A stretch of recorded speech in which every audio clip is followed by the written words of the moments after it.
guess what we are doing? We're doing Vlogmas. Hi friends!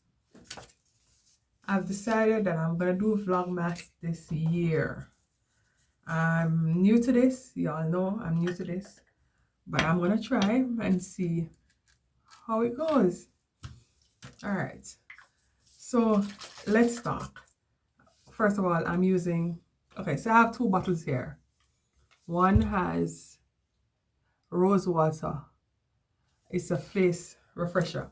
This was just an empty bottle that I put my water in. But let's talk. So a friend of mine sent me a message today. Let's call her Betty. I'll be using this turmeric mask on my face. Right, so Betty called me and she asked me a question. She said that her husband, Archie, has dry scalp. He had long hair, but the hairdresser told him to cut it because of the dry scalp. So it's easier for him to treat. Now she wanted to know what my recommendations were for a dry scalp. Like how often should he wash his hair? What should he use to wash his hair? And what products should he use to keep his hair moisturized while treating the dry scalp? Okay. I decided to do a video. It's easier to do a video than to just tell her over the phone, because now I can show her the stuff that I use. Let's see where to start. So this video is for you, Betty. Okay? All right. So let's start off with washing the hair. I don't have the shampoo that I would recommend. I would go old school and use Head and Shoulder. Head and Shoulder never fail. Trust me.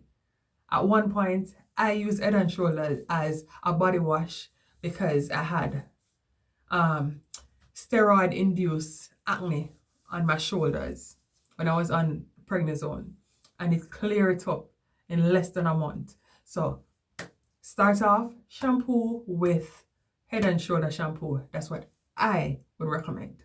All right, so all of what I'm going to tell you right now is just my recommendations. Okay, also, if his hair is short, I should probably have asked her how short his hair was. But if he has short hair like a typical man would wear, low cut, my opinion, I wouldn't use a conditioner. Only because the conditioner, it would be hard for him to get the conditioner on his hair only. It would definitely touch his scalp. You know what I mean? And then that might cause more flake, my opinion. So what I would recommend, Betty, is wash with Head and Shoulder shampoo as often as you can and seal in all of that moisture from the washing of the hair with an oil. Now, a lot of people use coconut oil and grapeseed oil. No, I can't use coconut oil. It makes my hair hard. I don't know if I'm doing something wrong, but it does work for me. The oil that I use is extra virgin olive oil. This is my go-to.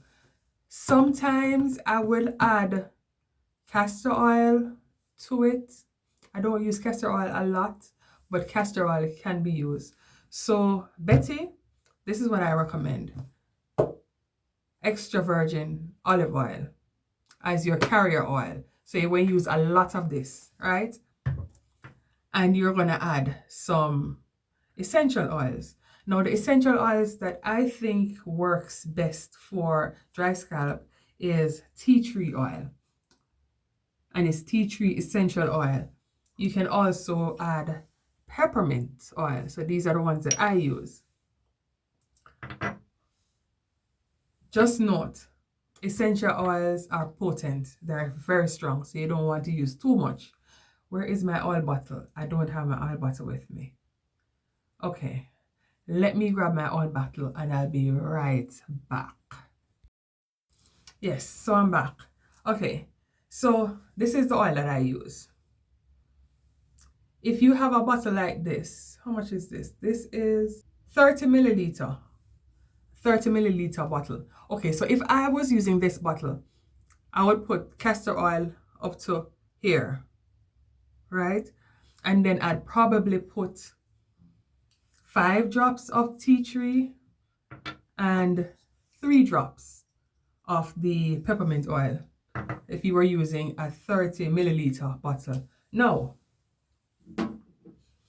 if I was using a bigger bottle like this one, this is 4.5 fluid ounce. If I was using this bottle and I put castor oil up to all the way up here, I would probably use like 7 to 9 drops of tea tree and like 5 drops of peppermint oil to this size bottle. That's what I would do. Like I said, my opinion. I'm not a licensed hairdresser. I'm not. I'm just a normal person at my house doing my thing. But this is my advice. So yeah, so now you have your oil mixture. After you wash your hair, put a few drops in your hand, rub it up, rub it on your hair. Use that oil to seal in the moisture from the shower that you just took. You can put some on your scalp as well, because like I said, you're trying to combat the dry scalp. Yeah, put the oil on your scalp and massage it in.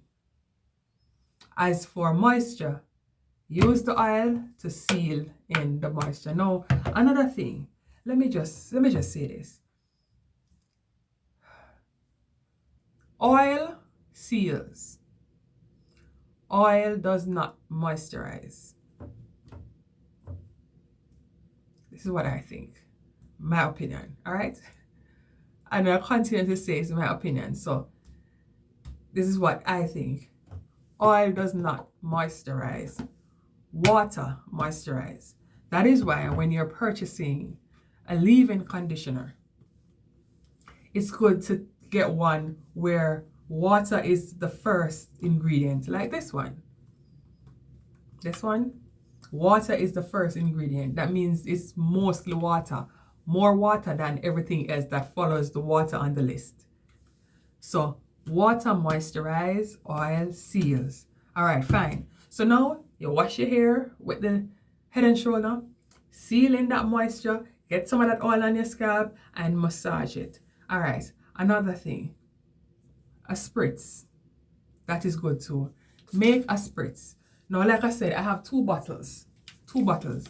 This one is the original product is in there, the rose water. Now this was empty and I just made my oil spritz because I like how this sprays.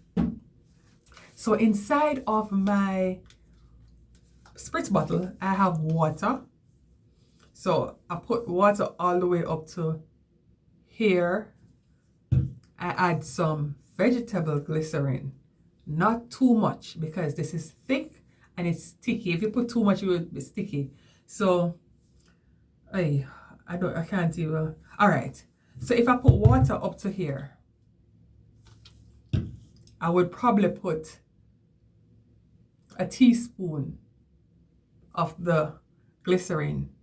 So vegetable glycerin, it's a humectant. So it pulls moisture from the air into your hair.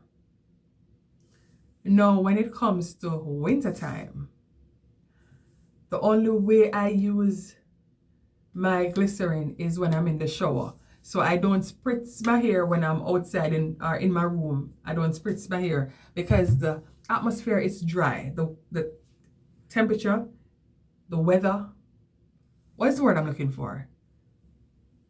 It's not humid. Okay? So the humidity is low. It's dry. The air is dry. So if you use a humectant when the ear is dry. It will take the liquid or the moisture from your hair into and take it to the atmosphere, take it out. So it does the opposite. So in the summertime, you can use your humectant anywhere. So this is what I do during the winter time. When I'm done taking my shower and in the bathroom, there's a lot of moisture and it's the steam is there and all of that good stuff. That's when I spritz my hair inside of the shower. And then when I'm done, I put my oil and my leave-in or whatever, and I seal all of that goodness in. Then I come out of the shower. So my advice, the only time to use the humectant during the winter time is when you're in an area where there's a lot of humidity, where there's a lot of moisture in the air. Yeah? Okay. So, Betty, make a spritz. Water, vegetable glycerin, add your tea tree, add your peppermint. Like I said, this amount, yeah, I already gave it the measurement. Yeah. So just put a lot of water, put your essential oils in there and spritz. Spritz it every chance you get.